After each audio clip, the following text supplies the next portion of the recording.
สบายดีมื้อนี้เฮาอยู่ศูนย์การค้าเราไอเต็กปีก่อนก็ตายเนาะแล้วข้าพเจ้าอาจารย์น้อยนิดหน่อยมื้อนี้เฮาสิมาเฮ็ดภารกิจอยากรู้ว่าความคิดเห็นข้าเจ้าเป็นแนวใดอยู่ทางไอเต็กที่เป็นจังไดติดตามกันเลยเนาะเจ้าไป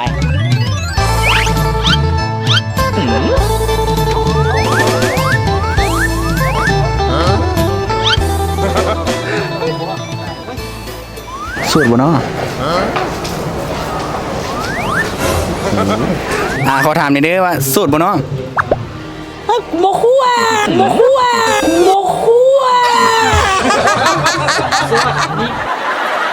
ขอ3 คำ อาขวบเบิ้ง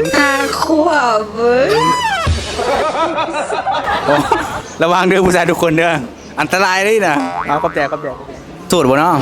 โดยสด เจียนเด้อทุกคนเด้อกูถามอีกเนาะโอเคขอบใจเด้ออ๋อซื้ออย่างเนาะ ขวัญ อ๋อโสดบ่ บ่โสด โอ้ยเจ็บไปทั้งหัวใจ บ่โสดแล้วเด้อขอบใจโสดบ่เนาะ โดยสูตร อันขอถามเนี่ยว่าอันสเปคผู้หญิงนี่มักแบบใด สเปคผู้หญิงนี่มักแบบ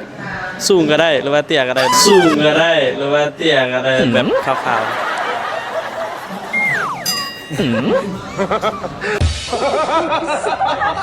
ขอบใจเด้อคนนี้เดี๋ยวตามกันแล้วหาเข้าห้องน้ำมานึงหาเข้าห้องน้ำเดี๋ยวท่าแป๊บนึงได้ไปใส่ไปเข้าห้องน้ำยิงอยู่พี่นะห้องน้ำยิงอยู่พี่นะโบแมนห้องน้ำทรายจะบอกเอาอะเป็นผู้ชายป่ะนี่ห้องน้ำยิงเด็กโอเค